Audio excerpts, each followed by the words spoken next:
What movie or series lit your fuse and made you have to tell stories on screen?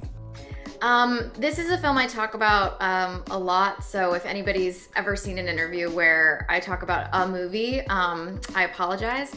But the movie that is my favorite film that I've seen more times than I can count is The Women from 1939, starring Norma Shearer and Joan Crawford and Rosalind Russell. I was told to watch that movie when I was 12 years old. I was doing a show on Broadway, and the woman playing my mother, Lisa Baines, and the woman playing the kind of like smart alecky reporter type named Randy Graff, they told me that I had to see this movie, The Women. It is just like this incredible cast of all women. There's no men in the movie. Like even the animals in the movie are females, and they just they talk a mile a minute and everything's so clever, and I just couldn't even believe what I was seeing. Just these funny, quirky, complicated characters, and just this cast of all these incredible kind of glamorous but flawed women.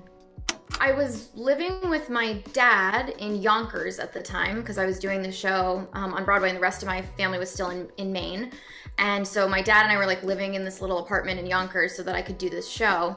And I don't know how we would have found the movie. Maybe we bought it because there was a Blockbuster that we used to go to, but it wasn't known for its selection.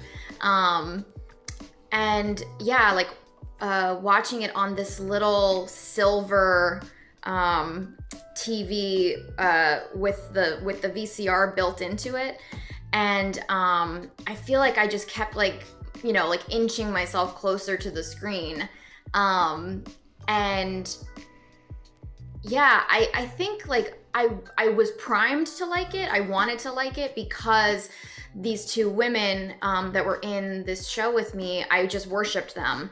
And so if it was something they told me that I needed to see, and the implication was that I should like it, I think I was really primed to like it. But they do this thing at the beginning of the opening credits for The Women, where they go through each cast member, each character, and they fade to an animal before they fade to the next cast member. So there's a cat and a lamb and a deer and a cow. And so throughout the film, I kind of kept pausing it to ask my dad, is that the cow? That's the lady from the beginning who's the cow. And I thought that was such a clever way to help you keep track of this unbelievably massive cast of characters. So that was how I ended up watching it with friends when I would force it upon my friends when I went back to Maine and got back in school. I would make them watch this movie, and nobody could follow it, so I kept going, that's the lamb, and no, that's not the panther, that's the cat, that kind of thing. Yeah, I mean, it's funny because I was already I feel weird saying this, but yeah, by any definition at that point I was a professional actress. I was doing a job on Broadway, but I had never been in a film at that point. And I think it was just another one of those movies that just that makes you want to be a part of a cast like that. I think that's a big part of what's so great about the job I get to do, and it was what was great about theater, and it's what's great about film is when you get to be in these big ensembles. I do have a soft spot for chamber plays and chamber movies, which I think was part of the appeal for Stowaway. There is something magic about four characters and the interpersonal conflict with these four people, but I do like a big ensemble, and there was something so magical about the idea of what if I was in a movie with all of these women, and there's 13 main characters, but they're all so smart, so funny, so talented. It's just the idea of being in a company like that was so exciting. On your way up, what movie or series did you watch that was so good it made you question if you could ever rise to that level? It's funny, the phrase "on my way up" is maybe a little misleading because I was back in high school at this point. I God, I don't know. I guess I'd have to do the math. So I don't know if I'd left home yet to like pursue acting full time. But around that time was when the miniseries, the HBO miniseries of Angels in America came out.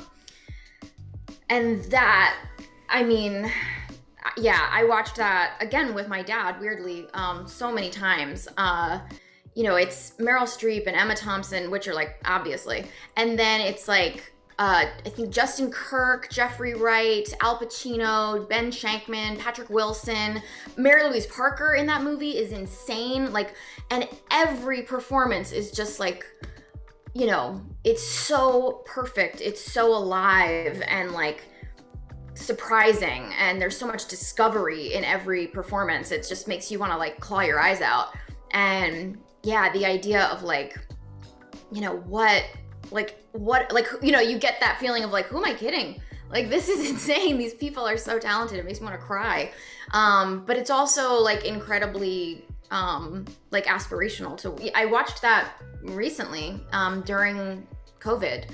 And I was just like, I couldn't believe how well it held. All the performances, they all hold up so well. And it's just like mind blowing how good it is. It's humbling. Like watching it now, even I'm like, damn, these people, what are they doing to me?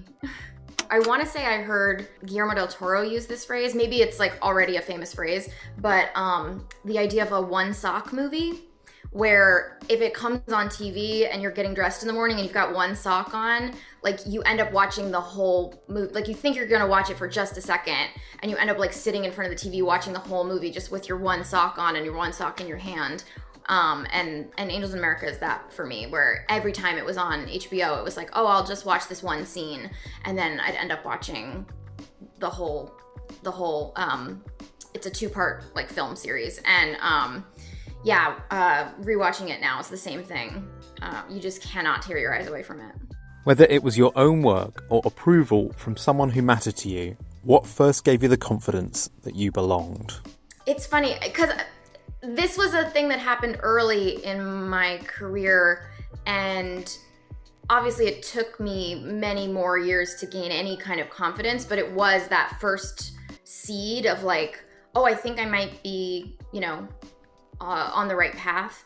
Was the first union film I ever did was called Rocket Science. I did it when I was 19, and Margot Martindale was in that movie with me, and she, from $1 Million Baby, she was in August Osage County. She's unbelievably talented. And on her last day, she pulled me aside and she was like, you're gonna get nominated for an Oscar one day.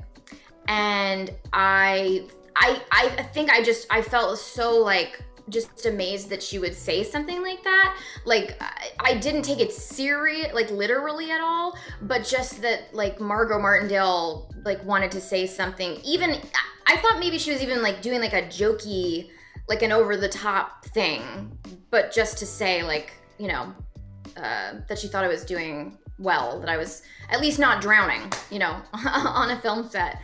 And I actually got to work with her much later on The Haulers, a film that John Krasinski directed, and I got to tell her how much that meant to me. And she was like, and I was right, you did get nominated for an Oscar. Not for that film, obviously, but, that was like really, really nuts, like really meaningful. What was the biggest obstacle you overcame that allowed you to turn the projects that influenced you into your own language? I feel like this is just like universal, is in the audition process, genuinely trying to just go like, what can I bring to this, rather than, well, what do they want? And I'll just try to do that. I'll try to intuit what they think that they want, and I'll just, try to do that exactly, because that's just so like boring, and you're never gonna do it. Like, if it's like, well, how would Michelle Williams do it? And like, I would give a terrible performance if I'm trying to run it through the lens of like, well, how would that person do it? Or, what do they want? And like, I don't know. I'm not a mind reader. And really trying to force yourself to just go like, well, this is what I would genuinely do if someone said to me like, oh, they want exactly your version. Like, here's the big secret. The thing that's in your head is exactly what they want. And that's so hard to actually do, because you are, when you're auditioning and you're not, getting, you're like barely keeping the lights on, as it were. It's really, really hard to not be motivated by that fear, understandably. And that fear makes you, kind of shoot yourself in the foot, because you're just trying to figure out like, well, what would my like imaginary blank slate actress, like what would they want her to do, rather than, deciding what you actually want and trusting that that will be better than anything that you can try to twist yourself into. And it's just, I say that and it's like advice I couldn't take myself so many times over and over. So, I wish it was as simple as just saying like, oh, just go in there and do like what you think would be the best version.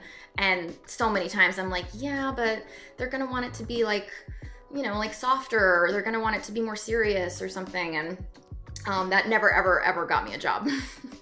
What keeps you optimistic that this industry will be able to rebound? I think this is kind of like the obvious answer, but it's true, is like there's so many more voices in the mix now. And I think it's like, it's kind of getting easier to see the ways in which, you could only see so far in front of your own face. Like once you start to see stories told by people who have a totally different life experience, it's like incredibly mind-opening. Like not just, for me as a performer or somebody who might be involved in those productions, but just as a viewer, it's so exciting to be like, there are these whole worldviews that, you're not privy to because you grew up a certain way, or you live in a certain way. And it's just like, it's such an exciting time.